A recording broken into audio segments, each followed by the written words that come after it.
This hair is so different. Hey guys, and welcome to another video. This video is going to be about the Motul 7100 fully synthetic engine oil 20W50 on my Pulsar RS200. And this is going to be interesting because I'm going to compare it with the Liqui Moly, which I've been using for the last 6 months, I'm thinking. So stay tuned. I'm going to get straight into the video. No bakwas. The RS200 is one of those motorcycles that takes a lot of time to open up because of the fairing and all of that. But if you see the internals, they're so tightly packaged. Look at the coolant bay, the way it's molded to fit inside the fairing, even the engine components and the way the radiators mounted, everything to even the frame. So this is everything we're going to change in this service. First of all, we've got the engine oil, Motul 7100 20W50 fully synthetic engine oil. Engine flush, the last oil that I use in my RS200 is Liqui Moly, that's also 20W50. So we're going to flush that out. Oil filter, because every time you change your engine oil, you should change your oil filter. And brake pads, front and rear, because I think my brake pads are gone. I can feel it, the lever is traveling a little too much. There's a squeaky sound coming in from the front brake. So let's put these things one by one in the backpack and let's go. Take my phone as well. I use multiple cameras to record stuff, so let's go. Looks like a nice and sunny day, but it did rain, so the ground is a little wet.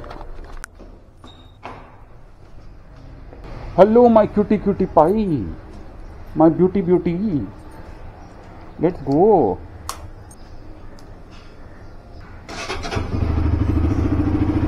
So just before you go out for an oil change, it's always recommended to ride your bike for 1 or 2 kilometers. Get the engine oil circulating, get it hot and let it circulate, because when you remove the engine oil, it needs to come out, all of it needs to come out. And cold engine oil will always stick to the metal parts. It's not that viscous, it doesn't flow that well. So what you do is heat it up, ride the bike a little bit, then take it to the mechanic, get the oil out. In my case, I'm going to use engine flush. So I'm going to be putting in the engine flush and running the bike at idle for another 10 minutes.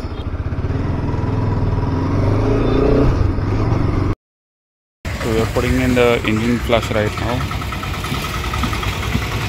That's the problem with full fed bikes.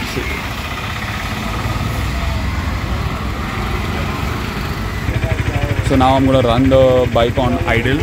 Don't rev the bike, run it on idle for about 10 minutes. Let the engine flush do its job. So we're getting the brake pads changed as well. I wonder how much it will.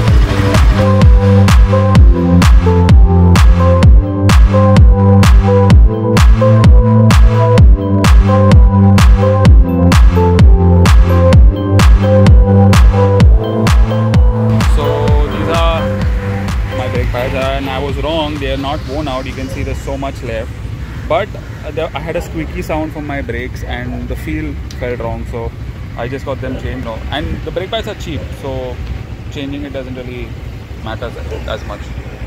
The most challenging part on the RS200 is actually opening the fairing to reach the oil filter, which is behind that part. Push. Have you subscribed to my channel? Have you? Yes? Yes, good boy.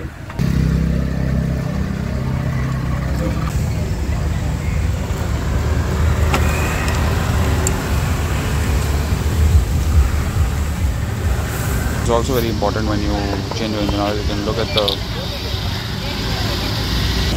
This is the new oil filter versus the old oil filter. So you can see the difference. So now for the new oil that's going in. First time my RS1 is going to be on Motul. Do be very careful with this because you have to fulfill exactly 1.2 liters. Anything more and the oil tends to go into the air filter and all sorts of nonsense. So up to now I've been using the Liqui Moly 20W50 Street on my Pulsar RS200, and I've used it for 2,500 to 3,000 kilometers for daily commuting, and if it involves a lot of highway and slightly high revs, it's fine. It will run fine, you will find the smoothness. But if you hit a patch where there's a lot of traffic and that makes the engine really hot, then the gears tend to get a little notchy. And that's happened quite a few times. It's not overheating, or there is no overheating issue, but you can feel that, okay, now the gear shift feeling has changed. That's what I've heard, that is the case with Liqui Moly. It runs very well for a short amount of time and then it loses its cool, literally, under hot conditions. That being said, the Liqui Moly doesn't last as long as something like Castrol or Motul would. That's what I've read again. So that's why I've shifted to Motul. Motul is being used on all the KTMs, the 200, 125, 390. So if it can run on the 390, it can run on the RS200. Compression ratios are different. The heat management is different. So obviously the RS200 make less heat than the 390. So I'm hoping that this will make the RS200 run better, at least in city conditions. There's no problem with the Liqui Moly, but I think the Motul will run a little better. So let's see, we'll try both. And now after this I'll try the Castrol, so I'll know what the difference is on one bike. So this is 3 days after I shot the service part of the video. These are my observations after using this oil for 100 kilometers, a little more than 100 kilometers. The heat management in traffic, the gears were not notchy. It was not like click, click, click all the time. It gives you the good positive click, but not the type where you feel like there's metal on metal contact. That happened with the Liqui Moly within 50 kilometers, and then again about 150 kilometers it did happen. So the Motul seems to be handling the heat in a much better fashion. Also the engine feels a little tighter. But I want to put a side note to this part of the video. All of my 100 kilometers of running was done when there was a lot of rain in Mumbai. So that means that the temperatures were a little cooler. So we have to, it's a caveat, maybe because the general temperatures were so low in Bombay that it never really got hot. So now once the October heat comes in, I'll have a better idea, so stay tuned, and if you have questions, I'll probably answer it once I've used it in hotter temperatures in October. So that is all for this video. I will see you all in the next one. I'm holding this camera really high because that's how many views I want. Okay, that's a cheap one. But if you all have any questions about the oil, put it down in the comments. I will answer them. I'm answering all comments. See you all in the next video. Till then, ride safe, ride hard, always wear your helmet, also known as the crown of motorcyclists. See you on the next one. I said answering all comments, answering all your questions and replying to your comments.